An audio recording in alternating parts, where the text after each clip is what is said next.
What is the best Scotch whiskey of 2024 if I had to pick from this year's Online Scotch Whisky Award nominees? I'm Jeff, this is G Whiskey. Stick around.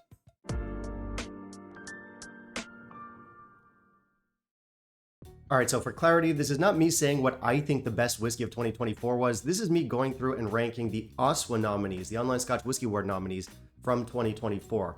As many of you guys know, the OSWA was recently wrapped up, and all the YouTubers out there, myself included, are milking them for content. Last week we went over the best budget whiskey category, and this week we're going over the best Scotch whiskey category. So this time without the budget constraints, and we had some very heavy hitters this year, as we do every year. And what I'll be doing today is I'll be ranking them from least favorite to favorite. Now, last week, along with the 6 nominee bottles, I also threw in a 7th bottle, which was the People's Choice winner. And we might as well just do that again this week for a couple reasons. A, why not? And B, because the YouTube algorithm has arbitrarily decided that lists of 7 are better than lists of 6. It's always got to be top 5, top 7, top 10. If you give us a list of 6 or 8, you're doing it wrong. And listen, I'll play that game. 7 bottles it is for today because this channel is all about getting those clicks and getting that money. Also, you know, helping my audience make informed decisions or whatever. Fine, that too. As always, I do have a mystery pour in the glass. This whiskey is a previous winner. It's highly sought after these days. Here is a blurry picture of it. Good luck guessing. Let's not waste any more time. Let's jump into our ranking. In the meantime, if you'll kindly leave a like down below, that'd be greatly appreciated. All right, kicking things off at the back of this list, I've got Ardnamurchan Cask Strength. And by the way, I love this. I love all these whiskeys, and I don't think any of them are bad. I think they all deserve to be here, but one must rank. This one is a belter. It's coastal, it's mineralic. We get some bourbon in here, we get some sherry in here. It's distillate forward, it's intense. Really good stuff. Granted, it's not my favorite Ardnamurchan, but it does such a good job of amping up that beautiful house style, and yeah, I totally get why it's here. It's a great whiskey, Ardnamurchan Cask Strength.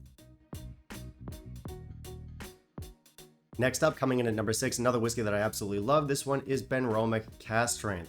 This stuff is punchy, it's big, it's bold. We have some very rich sherry in here. We have some gentle peat, and it's got that all-rounder Benromach profile that makes the brand so popular. Add on to that the fact that this offers up that cask strength intensity. You really can't go wrong with this. On top of that, I think this is the cheapest whiskey on this list. If not the cheapest, one of the cheapest. So if you're a fan of Benromach, but you often wish that it gave us a little bit more intensity because so much of the core range comes in at 43%, this is a great option. Comes in at number 6, Benromach Cask Strength. Coming in at number 5, we've got Bunnahabhain 12 Cask Strength. And this one is a bit of a pickle because which one? There have been 3 so far, and they've all been quite different. Some are better than others, so I don't know which one we're referencing here, so let's just assume it's all 3 of them put in a blender. Now this year in 2024, we did not get a Bunna 12 Cask Strength. Instead, we got a Bunna 21 Cask Strength, which I didn't try. I didn't buy it because of the monies, but I have tried the previous ones except for the first release from 2021, which a lot of people say is the best one. But I have had the 2022 and the 2023. I much preferred the 2022 than the 2023. So again, which one are we talking about? But either way, both were richly sherried. Bunna, of course, typically is unpeated. These were fruity, they were coastal, they were delicious. The 2022 gave us a much deeper and more rounded sherry. The 2023 leaned more spicy, but both were delicious. Again, much preferred the 2022.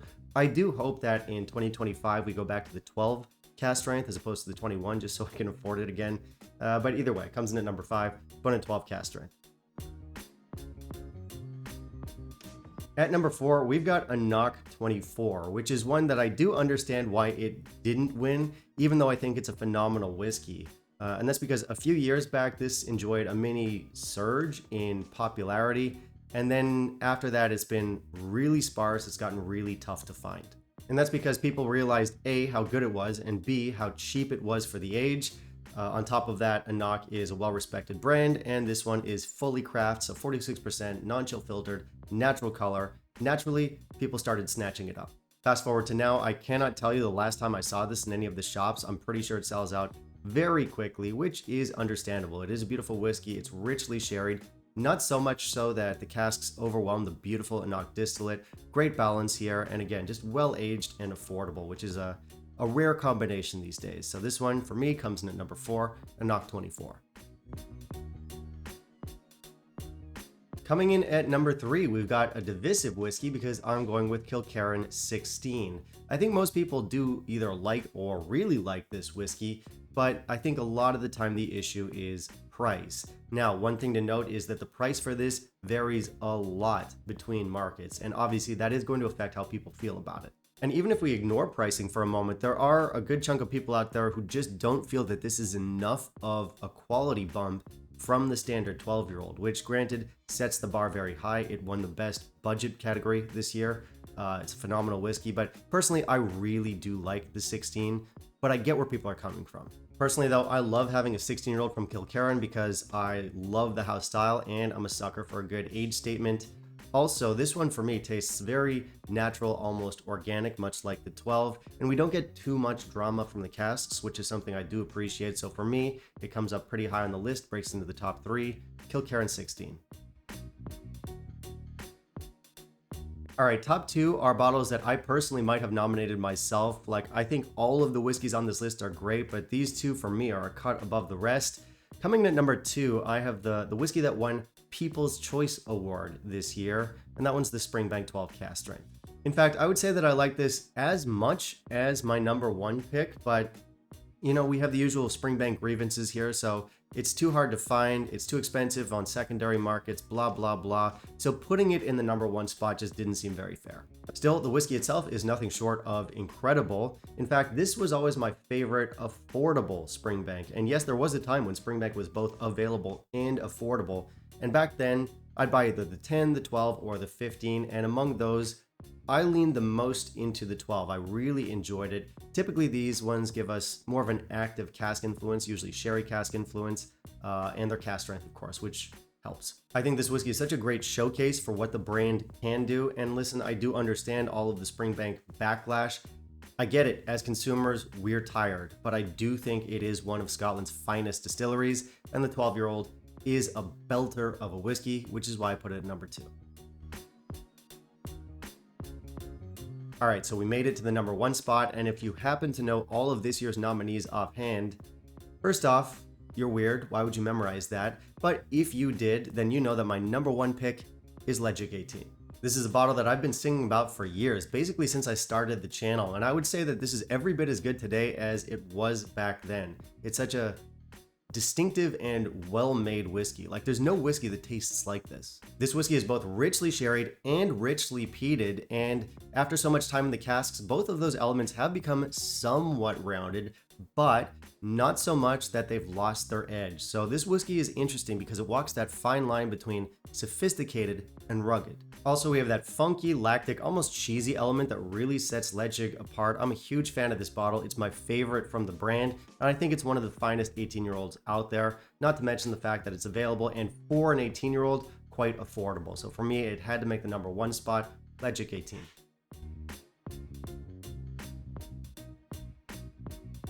Okay, so that was it. That was the list. That was my ranking of all of the nominees for Best Scotch Whisky in the OSWAs in 2024. And as always, I want to hear what you guys think. What whiskey do you think should have won? Are there whiskeys that should have been nominated that weren't? How would you rank the nominees? Let me know all of that down below. Looking forward to reading the comments. And finally, if you stuck around to find out what the mystery pour is, I mentioned that this is a very sought after whiskey and that it is a previous winner in this category. And I gave you this blurry picture right here. What I'm drinking is Springbank 10, the original, the classic. I believe this one won in this category last year, which is understandable, but you also got a lot of backlash, which is understandable. You have the usual Springbank baggage. It's tough to find, often overpriced. Guys, if you do see this one out in the wild and it's overpriced, skip it. It is a great whiskey, and if you can find it for the right price, grab it. But yeah, I think we're all tired of the Springbank nonsense. It's still great whiskey though. And that now brings us to the end of the video, guys. Thank you so much for watching. And if you want to help out, if you want to help keep the channel financially sustainable and independent, there are a number of ways you can help. I have both Patreon and PayPal linked down below. Anything and everything helps. And if you're already a member, if you're already supporting, thank you very much. And I guess we'll catch you in the next video. Bye, guys.